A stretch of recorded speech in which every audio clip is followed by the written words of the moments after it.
किसी जथेबंदी दे विच शामिल होंदे आ तां कुछ नवीं चीज़ां नाल लैके आउंदे आ। साडे बहुत सत्कारयोग किरती किसान यूनियन के औरत विंग दे साडे जिले के कन्वीनर शिंदरपाल कौर रोडे इस तरह की शख्सियत है कि औरत विंग नूं बनाउण दा जो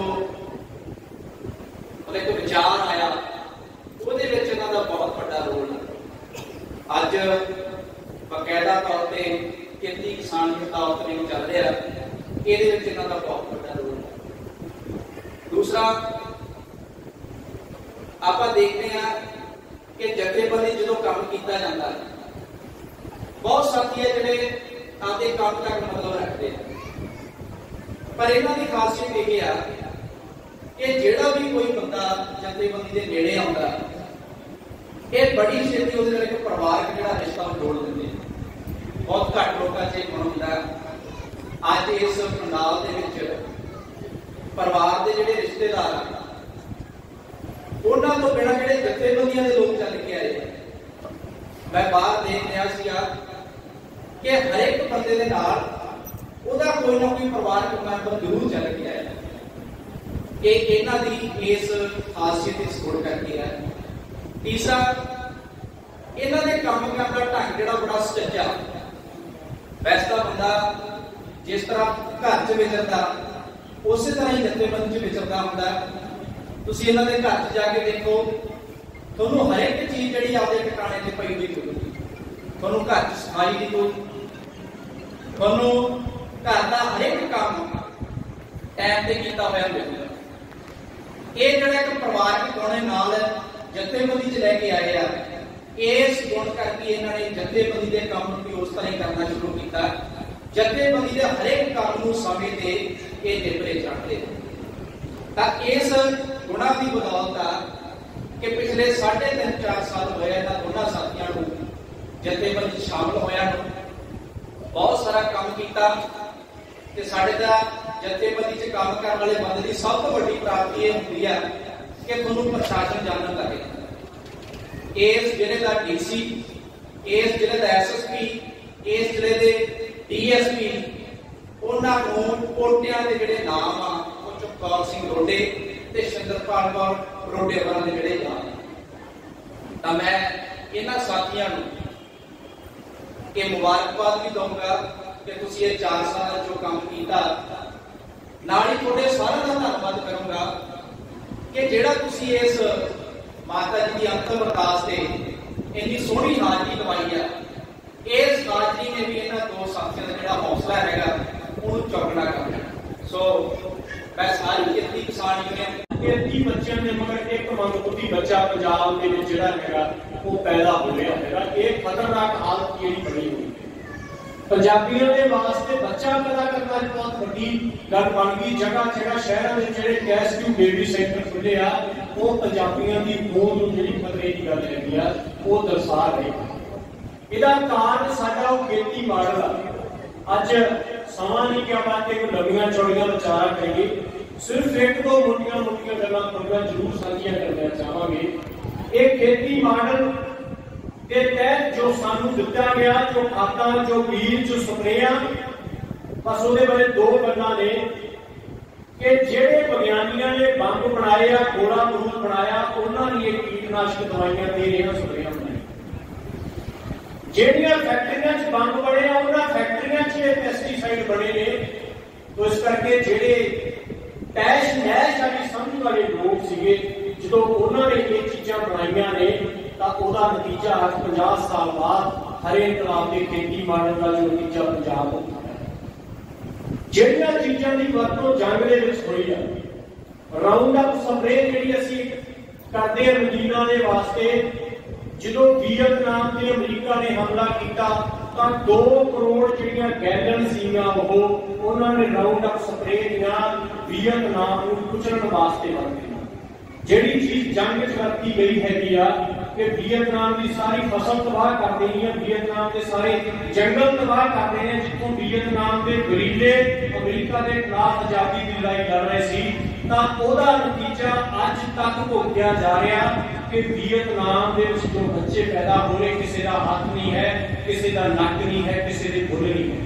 तो जो असीं कहते हैं कि राउंड अपने तां जड़ ही साड़ती है घाह की, वो घाह की जड़ नहीं, वो असीं अपनी जड़ जिहड़ी हैगी आ साड़ रहे हैं। साडी धरती मां च असीं जिन्ना जहर पाया, इहदी हुण बर्दाश्त करन दी हद जिहड़ी आ खत्म हो गई है। जो सारा जहर साडी खुराक च आ जांदा, शायद अज तक असीं खत्म हो जाते। जिवें मां बच्चों की हिफाजत करती है, साडी धरती मां ने 50 सालों बहुत जहर अपने आप से झल लिया।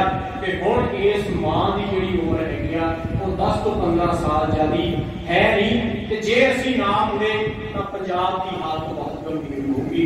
इस करके जो असीं अपने जन्म देने वाली मावां का ख्याल रखना कि असीं उस धरती जिसनूं गुरबाणी ने माता कहा, वो धरती जी सब कुछ सानूं खाण पीण नूं दिंदी आ, उहदे च असीं इन्नियां लहरां अग्गां जिहड़ियां हर साल नूं दे रहे हैगे आ। उहदा नतीजा कि अज पंजाब एक खतरनाक स्थिति ते जिहड़ा वो खड़ा, साडे दरियावां दे विच करोड़ां टन जिहड़ा जहरीला मादा वो पाया जा रहा। इस करके अज पंजाब घर बीमारियां ने। पंजाब का कोई जिहा घर नहीं जिथों एक दो बंदे को दवाई ना खांदा होवे। कोई शुगर की दवाई खा रहा, कोई बीपी की दवाई खा रहा। ते अज साडी सेहत नहीं, साडे पशु जिहड़ियां मੱਝਾਂ गावां साडीਆਂ 12-12 15-15 सूबे दिंदियां सी, ਉਹ 3 ਤੋਂ 4 सूबे टप्पदियां नहीं हैगियां। इस करके ना पशु साडे उन्हां च बच्चे पैदा करने की समर्था घटती जा रही है, साडे च घटती जा रही है।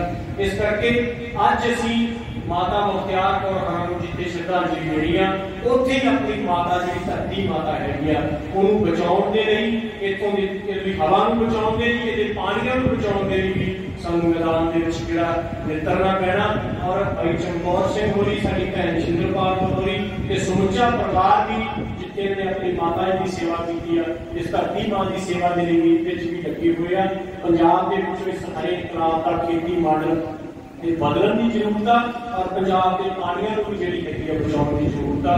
खेती किसानी में अपना जो अंदोलन मिटिया, 30 जून चंडीगढ़ के पानियों को बचाने का अपने जदोजहद आप शुरू कर जा रहे हैं। उम्मीद आ कि तुसी सारे अपने मापियां दे नाल इस धरती माता नूं, इस पवन गुरु नूं, इस पानी पिता नूं बचाउण दी जदोजहद दे विच भी अगे वधोगे। यही साडे बुजुर्गां नूं, यही माता मुख्तियार कौर नूं सच्ची श्रद्धांजलि हो।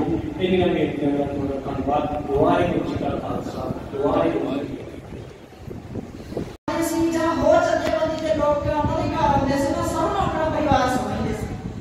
और जिथे कई बार यह भी होता है कि कुछ माँ प्यो जो कोई समाज में कुछ कर्म करता तो रोकते भी आ कि पता अपना की लैना इन्होंने कमा दो। पर माता मुख्तियार कौर जी ने जितों तक मैं आंटी होरां नाल कदे भी गल्लां बातां कीतियां जां आंटी होरां नाल कीतियां, मतलब यही सुनने को मिलिया सी कि उन्होंने कदे भी उन्होंने नहीं रोकिया कि तुसीं क्यों जांदे। मंजे ते बैठे होने के बावजूद भी उन्होंने कदे नहीं कहा कि तुसीं घर च रहो, मैं मंजे ते बैठी हां, मेरी सांभ संभाल की जरूरत है। और आंटी ते अंकल दोनों ने जथेबंदी ने काम भी बराबर योगदान पाया ते माता जी ने भी उस तरीके नाल पूरी उन्होंने सांभ संभाल की। अज उन्होंने इसे मेहनत के सदके असीं कह सकते हैं कि अज उन्होंने खट्टी कमाई है जो इन्ने लोग उन्होंने श्रद्धा के फुल भेंट करने पहुंचे हैं। तो अज असीं जो गुरु ग्रंथ साहिब की हजूरी च बैठे हैं, माता मुख्तियार कौर जी को भी साडी सच्ची श्रद्धांजलि यही होगी कि जो पहला भी साथी जिंदर ने बोलिया कि पवन गुरु पानी पिता माता धरत महत, असीं इसको सिर्फ याद करने तक ना रहिए। अज वेला उन्होंने कुछ ना कुछ करन दा जो इस परिवार ने योगदान पाया कि एक मां एडी वड्डी मां की गोद दे विच सो दिता, जिथे असीं बहुत दूर दूर थावां ते असीं जदों फुल पाउण जांदे आ, जिहदे विच कई कुछ हुंदा, साडा उहदे नाल पानी भी जिहड़ा कदे दूषित हो जांदा, पर उन्होंने नवीं गत पा के दोनों मावां नूं इकट्ठियां कीता। पर अज समां मंग करदा कि असीं इस धरती मां नूं फिर तो सही सलामत मनुख पक्षी बनाइए, उहदे लई असीं सारे रल मिल के योगदान पाइए। अज साडे इत्थे भी इकट्ठे होण दा यही फायदा होएगा।